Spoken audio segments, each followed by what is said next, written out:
You're back with another one. Yesterday, I did my least favorite, so it's only fitting that today I do my most favorite reads of 2024. And I feel like this book, 1, 2, 3, 4, 1, 2, 3, 4, 5, 6. I have 7. One of them I don't have with me, but I'll tell you guys about it. These books, I think about these books every day. Like when I look at them on my bookshelf, I'd be like, oh.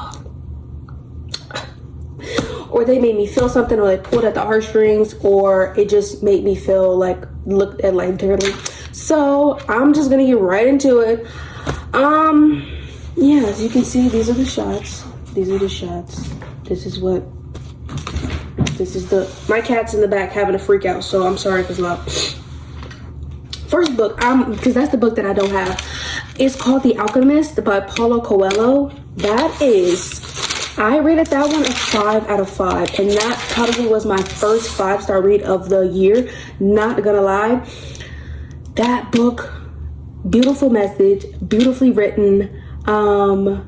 It's really thin. It's only 170 pages. It's really thin, but it's short, sweet, and it's to the point. And once you get to the end, you're like, oh my God. The book is basically about how this boy, he's a shepherd. He sells his sheep to go to the Egyptian pyramids, to see the pyramids, because I think he hears that there's a treasure in the pyramids or whatever. So he travels all the way to the pyramids, and it's like, he gets to the pyramids and he's trying to find this treasure, but there is no treasure. And then he talks to this guy and he's like, you're an idiot for coming out here all the way to Egypt to look at pyramids. I was told that there's gold underneath the church. Do you see me traveling 30,000 miles to go to the church to find the treasure? Do y'all want to know something? The church that this man is talking about, that's the church that the shepherd was sleeping in when he was homeless. And he didn't have like anywhere to go. The whole book is about the journey, not the destination. Like, once you get to where you're going, then what? Like, that's basically the whole point of the book. And then it's just like, it made me feel something. I was just like, dang, that was deep. That was deep. You gotta give 10s what 10s is due. And that book deserved a 5 out of 5. So, yeah. Next one. Dreamland by Nicholas Sparks. Now, we know Nikki is a romance writer down, right? This book is not what I was expecting it to be, because it's like 2 stories in one. And as I'm reading the book, I'm trying to figure out, how are the stories connected? Like how are they like interwoven or whatever? And I don't even want to tell you, because I want you to read this book, because it was so good, and it's not what I expected from Nicholas Sparks. When the plot was happening, I was like, Nick, is this you? It is him. And every time I look at this book, I be like, oh my God, that was such a beautiful story. And one thing about Nicholas, he know how to write. He know what he's doing with that pen. And I'm not gonna lie, he's a beautiful writer. Like, I often don't think about how stories are written or like things and such like that, but when you read a Nicholas Sparks novel, it makes you compare all the other novels you've read, and you'll be like, yeah, my boy got a talent, my boy got a gift. Seriously, I just think y'all need to read this one. If you don't like Nicholas Sparks, if you don't like romance, like whatever, don't pick it up. But it's more than romance in this book, which is why it made me like so shocked, and it made me feel the way that I felt about it. So yeah, put that one on your TBRs. Put that one on your TBRs. Next one is Happy Place by Emily Henry. Now, Emily Henry is a romance author down, and I've read her other stories. I've read Beach Read. I've read People with Me on Vacation. I've read Book Lovers. I've read Happy Place. I have not read Funny Story yet. I have not read Funny Story because it's not in a paperback yet. But I can say that this one is probably my second favorite, because Book Lovers is up there. I don't read Book Lovers this year. That's why it's not on the list. But this one is really good. It's kind of like angsty, and it's kind of like angry just a little bit. So this couple breaks up, but they have to fake like they're still together, because they're going on their annual couple trip with their other friends, and they have to act like they're still like together. It was good. good. Like the journey that it takes you through, and like the feelings that they have for each other still, but also the feelings of disdain that they still have for each other. I think it was very interesting, and it was very different than the other Emily Henry novels that I read. It wasn't like fluffy and like cupcake romance, but that's not Emily Henry in the first place. But it was almost realistic. You get what I'm saying? Sometimes you read a romance book and it's like so far supernova. You're like, there's no way that that's happening for real. But this one was like very realistic. That's why I liked it so much. And I think I gave this one like a 4. The Dreamland, I think I gave like a 4 too. So I got Nikki again. But this one breaks my heart every time I think about it. It breaks my heart every time I think about it, because this one is like notebook vibes, notebook-esque feel. Like it just gives me that notebook stigma. I don't know what it is, but this definitely gave the Notebook. If you ever saw the Notebook, you know it's a heartbreaking, gut-wrenching story. But this, it was like along the lines of the Notebook, but it kind of had like a different, I don't know, different storyline, different story plot. I don't know, but it still gave the Notebook. I don't know. But the Notebook broke my heart, and this book definitely broke my heart as well. So I'm just kind of like, you know, it made me feel something. So I gotta add it to the favorite reads. And this is also another one of those books that I look at and I just be like, what a beautiful, sad story. What a beautiful, sad story. Next, okay, this is not romance. Let me scoot the rest of these over so I can get full visual. Ace of Spades. Ace of Spades, right? You see the cover? Two black people, right? They go to an all-white academy. They are the only 2 black people in this school. So they like, this is weird, until they start getting racist threats. Like real racist threats, basically saying like, you need to leave the school, you don't belong here because you're black. And it's only happening to these 2 because they're the only black people in the school. So they get to doing the research, they get to digging. Basically it's like Pretty Little Liars meets Gossip Girl meets like, I don't know, it's kind of like a mix of those 2. It says Pretty Little Liars meets Gossip Girl meets Get Out. I'm down. I was actually down from the beginning. But oh god, my nose ring. But the more you get into the book, the more you realize that this has been happening since the beginning of time, since the school opened. The school accepts 2 black students, and within like the middle of the semester, or like the months leading up to them graduating, they end up dropping out and they lose all scholarships and stuff like that. And they're like, this is weird, but it's planned. Like, this is like, they've been doing this since the beginning of time. This is planned.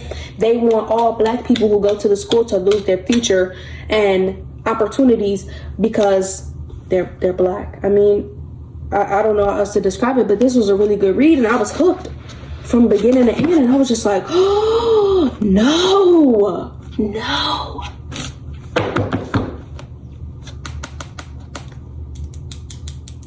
4 out of 5. Next. Now. Buckle down, because this book was the craziest ride that I've had this year. Book is about a boy who lived in the Appalachian Mountain with his family. But this is actually not his family. They just kidnapped him when he was a boy, and they've been raising him ever since. So they pick up hitchhikers. The family, they pick up hitchhikers and they murder them, and then they eat them. Yes, you heard me correctly. You heard me correctly. I didn't stutter.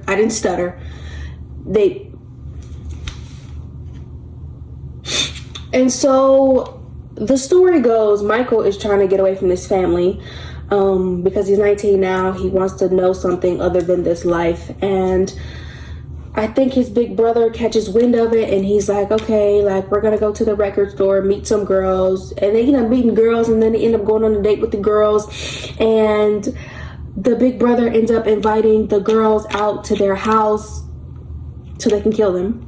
On Michael's birthday, no less, so that they can kill them. But before they invited the girls out, it's like sick because the big brother knows where Michael's like birth mother lives, where he kidnapped them from, and he ends up giving Michael the keys to his mom's house, and he's like, happy birthday, and he's walking through the house and he's like, oh my god, this is my mom's house, and he's trying to figure out where his mom is. Whole time y'all, his big brother went to go kill his mom and chopped her body up and made Michael eat her, and he didn't even know it. And you want to know what's funny? His brother gave him a second helping of the food that they had that night, knowing that it was his mom, and he was just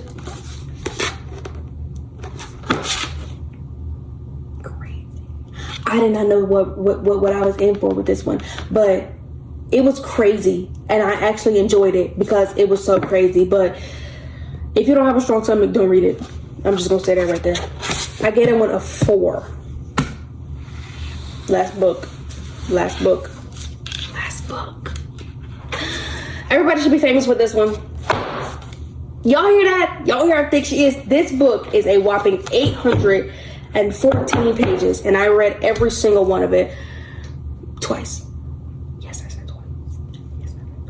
I don't often reread books, but I had to for this one because this book is just a journey of grief and trauma and adulthood, and I keep not looking at the camera, and adulthood and like the journey and how your friendships change as you guys grow older, and how you guys grow apart, and how you guys get your lives together and stuff like that. And it also dealt with a lot of heavy topics such as like substance abuse, domestic violence, religious trauma, rape, and it was just like a lot packed into one. And this is also this book might break my heart every single time I look at the cover. Every single time it just breaks my heart because none of the boys in this book deserved what they got. It's about a friend group. It's 4 boys. They met in college, and then we get their whole life story up until like their 40s and 50s. Most books don't do that. Most books chop it off at like 30, but like we get them through their 40s and their 50s, and some of them to their 60s, because like, I don't know. It was just a really, really heart-wrenching, gut like punching book, and I would do it all over again, yes. But it was very emotional, and it definitely made me feel things, and it definitely made me look at life differently after reading this book, A Little Life by Hanya Yanagara. Yeah. But this one definitely was my favorite one of the year, like 10, hands down, 10 out of 10. It was very long, but I genuinely enjoyed every single second of it. Just another recap for y'all.